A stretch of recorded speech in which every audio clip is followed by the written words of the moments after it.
This channel does not promote any violent, harmful, or illegal activities. All content provided by this channel is meant for an educational purpose only. SIR বিতর্কে উত্তাল বিহার বিধানসভা, ছবিটা একবার দেখুন।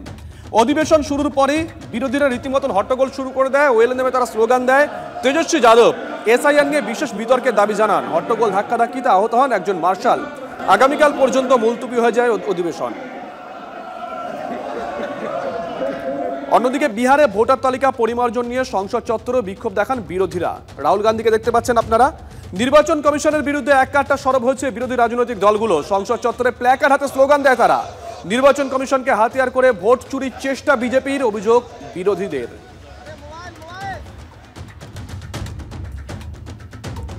ভারতে আকাশে ভারতীয় সেনা শক্তি বৃদ্ধি। আমেরিকা থেকে ভারতে পৌঁছলো অ্যাপাচে অ্যাটাক হেলিকপ্টারের প্রথম ব্যাচ। মোতায়েন হবে পাক সীমান্তের কাছে যোধপুরে। বড় খবর নিঃসন্দেহে। 2020-তে চুক্তি হলেও প্রস্তাবিত সময়ের প্রায় 15 মাস দেরিতে পৌঁছলো কপ্টারগুলি। আমেরিকা থেকে মোট 6টি অ্যাপাচে অ্যাটাক হেলিকপ্টার আসবে আমাদের দেশে। আরেকটা ছবি দেখুন। নাগরাকাটায় গাঠিয়া নদীতে হরপাবান, ভয়ঙ্কর ছবি। আটকে পড়লেন 3 জন শ্রমিক। বেশ কয়েক ঘন্টা চেষ্টায় তাদেরকে অবশ্য উদ্ধার করা হয়। একটি তেল সংস্থার পাইপলাইনের কাজ করার সময় বিপত্তি ঘটে। মাঝ নদীতে পাইপ বসানোর সময় হঠাৎই নদীর জল বাড়ায় আটকে পড়েন ওই 3 জন। একটি বড় পাথরে আশ্রয় নেন তারা। দেখুন, পাক্কা 18 দিন বাকি আছে। 18 দিন পরে এই আরজি করে তিলোত্তমা খুন ধর্ষণ তার 1 বছর হবে। এটা একটা পৃথক মামলা চলছে। পাশাপাশি আরজি করে দুর্নীতি সংক্রান্ত একটা মামলাও চলছিল।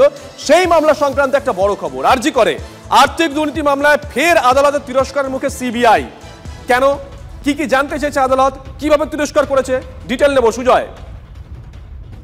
দেখো, এবার শুধু আর তিরস্কার নয়, তদন্তকারী অফিসার তার বিরুদ্ধে আইনানুগ ব্যবস্থা নেওয়ার হুঁশিয়ারি দিয়েছেন বিচারক।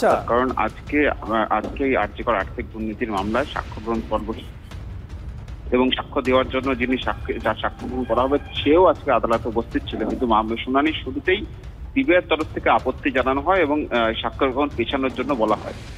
বিচারক কারণ জানতে চাইলে সিবিআইয়ের তরফ থেকে বলা হয় যে এই যে অভিযোগের উপর ভিত্তি করে এই মামলা চলছিল সেই অভিযোগপত্রই এখনো এই আদালতে অর্থাৎ আলিপুর আদালতে এসে পৌঁছায়নি, সেটা অন্য আদালত রয়েছে। বিচারক এই জায়গাতেই সিবিআই তদন্তকারী অফিসার ভূমিকায় অসন্তুষ্ট হন এবং বিচারকের বক্তব্য যে যেখানে দীর্ঘ শুনানি হয়েছে এবং আজ থেকে সাক্ষ্য শুরু হবে সেটা জানানো ছিল, তারপরেও কেন এই জিনিসটা হলো না বা এই জিনিসটা এলো না। এর আগেও এই মামলায় তদন্তকারী অফিসার একাধিক ভূমিকা নিয়ে প্রশ্ন উঠেছে। আজকে এই ভুলটিকে কিন্তু এই যে নথি না থাকা বিষয়টিকে যথেষ্ট গুরুত্ব দিয়ে দেখছেন বিচারক এবং আগামী দিন অর্থাৎ আগামী যেদিন শুনানি রয়েছে সেই দিন যদি এই নথি না আনা হয় তাহলে তদন্তকারী অফিসারের বিরুদ্ধে আইনানুগ ব্যবস্থা নেওয়ারও কথা জানিয়েছেন বিচারক। শুভজিৎ, নজর থাকবে সুজয়, নজর থাকবে, নজর রাখো।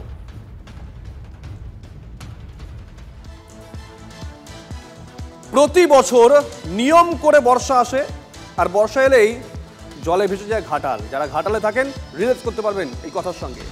এবারও বানভাসী হতে চলেছে হয়তো ঘাটাল। কি হলো ঘাটাল মাস্টার প্ল্যানের? প্রতি বছর ফলাও করে যার কথা বলা হয়। বিরোধীদের প্রশ্নের মুখে এবার মুখ খুললেন দেব, ঘাটালের সাংসদ। যে কোনো জিনিসের জন্য সময় লাগে, 2-3 মাসের কাজ হলে এত সময় লাগতো না। জানি আমার দায়িত্ব, জোর করে কাদা ছোড়াছুড়ির মধ্যে আপত্তি আছে। কথা বললেই কথা বাড়বে।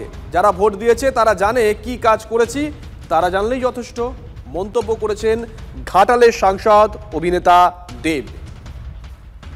মানুষের যেটা আমি পোস্টও করেছিলাম ঘাটাল বন্যা নিয়ে, কি ঘাটাল মাস্টার প্ল্যান কোথায় ঘাটাল, তো আমি বললাম কি যে কোনো জিনিসে একটা সময় লাগে। এটা 2-3 মাসে যদি হয়ে যেত তাহলে এটা 70-80 বছর ওয়েট করতে হতো না।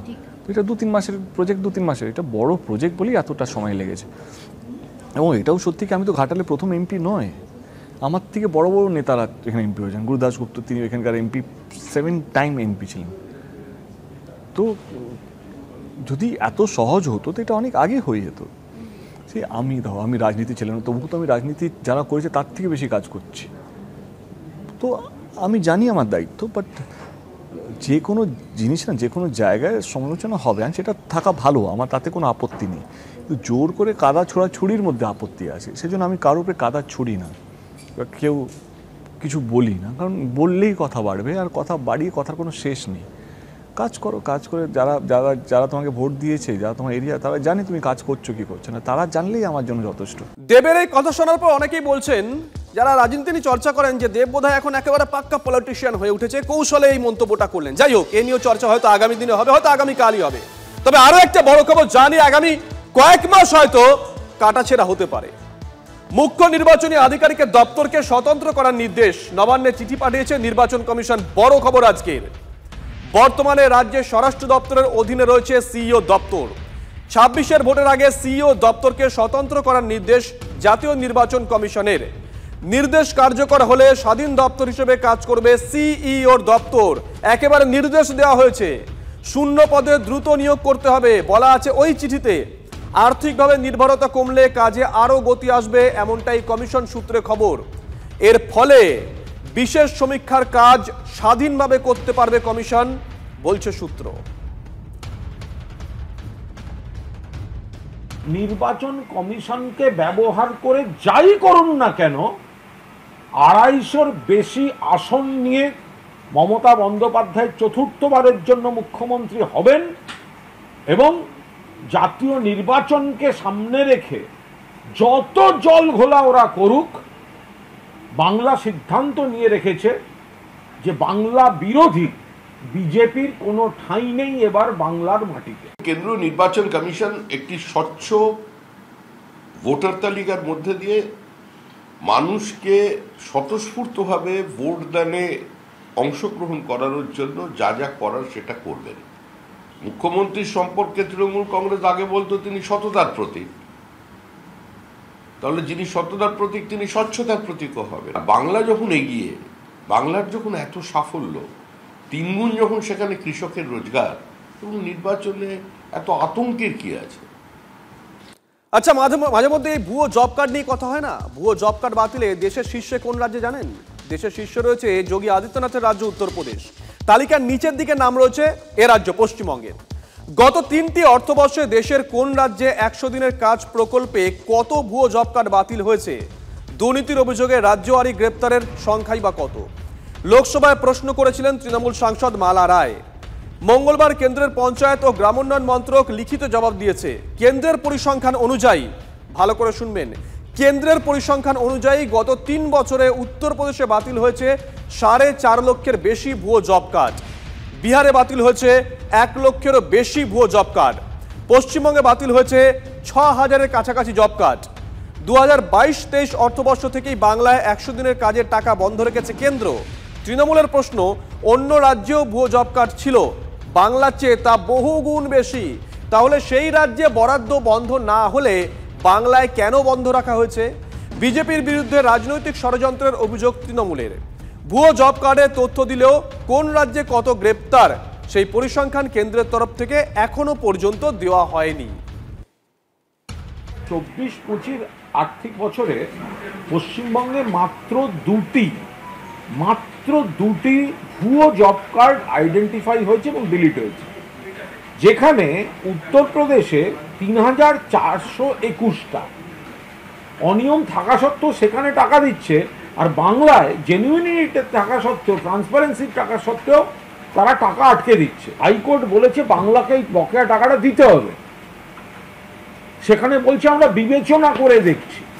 বাংলার সঙ্গে শত্রুতা, বাংলাকে বৈষম্য, বঞ্চনা, প্রতিহিংসার মধ্যে রেখে দেওয়া, আর নিজেদের রাজ্যে অনিয়ম দুর্নীতি হলেও সেখানে ঢালাও টাকা দেয়া, এটা স্পষ্ট হয়ে গেছে। এখনো পর্যন্ত বাংলার সমস্ত ভুয়ো জব কার্ডের পরিসংখ্যান সামনে আসেনি। 2, একথা কোনো তরফে দাবি করা হয়নি যে বিজেপি শাসিত রাজ্যে ভুয়ো জব কার্ড নেই বা দুর্নীতি সেখানে হয়নি, কিন্তু সেখানে দুর্নীতি হলে কেন্দ্রীয় সরকারের গাইডলাইন মেনে চিহ্নিত করা হয়, ব্যবস্থা নেওয়া হয় এবং তাদের কাছ থেকে লুট করা টাকা উদ্ধার করা হয়, যেটা পশ্চিমবঙ্গে হয় না। দেখুন, গত সপ্তাহে রাজ্যে এসেছেন প্রধানমন্ত্রী নরেন্দ্র মোদী। আগামী মাসে রাজ্যে কি অমিত শাহ আসতে চলেছেন? সূত্র বলছে অমিত শাহকে রাজ্যে আসতে আর্জি জানিয়েছেন বঙ্গ বিজেপির নতুন ক্যাপ্টেন সভাপতি শ্রমিক ভট্টাচার্য। সভাপতি হওয়ার পরে এই প্রথম অমিত শাহের সঙ্গে দেখা করেন শ্রমিক ভট্টাচার্য। সেখানেই আগামী মাসে রাজ্যে আসার জন্য আর্জি জানিয়েছেন শ্রমিক, এমনটাই বলছে সূত্র। 1 জুন শেষবার রাজ্যে এসেছিলেন কেন্দ্রীয় স্বরাষ্ট্রমন্ত্রী। আচ্ছা, আহমেদাবাদে বিমান ভেঙে পড়েছিল, নিশ্চয়ই মনে আছে আপনাদের, স্মৃতি এখনো টাটকা। গতকাল বাংলাদেশে আবারও সেই বিমান ভাঙে এবং মৃত্যু মিছিল। আপনি কি বিমানবন্দরের আশেপাশে থাকেন? আপনি কি কোথাও কোনো রকম চিন্তাগ্রস্ত হয়ে পড়েছেন? কলকাতা বিমানবন্দরে বাইরে যারা থাকেন তারা কিন্তু চিন্তিত। দেখুন প্রতিবেদনে। একদিকে গঙ্গানগর, মাইকেলনগর, নিউ ব্যারাকপুর, মধ্যমগ্রাম, আরেকদিকে কৈখালী, রাজারহাট, নিউ টাউন, বহুতলে ছড়াছড়ি। তার উপর দিয়ে ঘন ঘন উঠছে বিমান। TV9 বাংলা পৌঁছে গেছিল মাইকেলনগর, নিউ ব্যারাকপুরে। যারা মূলত এই মাইকেলনগর এলাকায় থাকেন তারা মনে করছেন তারা তো রয়েছেন, কিন্তু মাথার ওপর দিয়ে যাচ্ছে বিমান। তাই জোড়া দুর্ঘটনা তারা যখন বিভিন্ন সময় দেখছেন তারাও মনে করছেন যে এরকম যদি দুর্ঘটনা ঘটে তাহলে কি হবে। আমার বাড়ির ওপর দিয়ে প্লেন যায়, সবসময় চিন্তায় থাকি কোন সময় ভেঙে পড়ে। একটা আওয়াজের ব্যাপার তো আছেই। ভয় লাগে? ভয় অবশ্যই লাগে, কারণ এত আওয়াজ যে আমরা টিভি পর্যন্ত দেখতে পারি না কয়েক সেকেন্ডের উপরে। কারণ কখন মাথার উপর ভেঙে পড়বে, এখন ঠিক আছে, তো ঘুমিয়ে রইলাম, ভেঙে পড়লো, এখন ঠিক আছে নাকি? এখন তো বাড়ি ছেড়ে চলে যেতে পারবো না আমরা। আগে এত আওয়াজ ছিল না, এখন তো সব সময় যাচ্ছে, কখন ভেঙে পড়বে কোনো ঠিক নেই। আহমেদাবাদে দুর্ঘটনার পর পুরো নগর উন্নয়ন দপ্তর বিমানবন্দরের আশেপাশে 9 তলা উঁচু বহুতল তৈরিতে রাশ টেনেছে। কিন্তু যে বহুতল ইতিমধ্যেই তৈরি হয়েছে বা যে বহুতলের কাজ চলছে, কি হবে সেখানে? ভয়ে ভয়ে দিন গোনা। সুশোভন ভট্টাচার্যের রিপোর্ট, TV9 বাংলা। শরৎ বোস রোডে ফুটপাত থেকে এক যুবকের দেহ উদ্ধার, জয়নগর থেকে গ্রেপ্তার অভিযুক্ত, সম্পর্কে অভিযুক্ত যুবকের বন্ধু।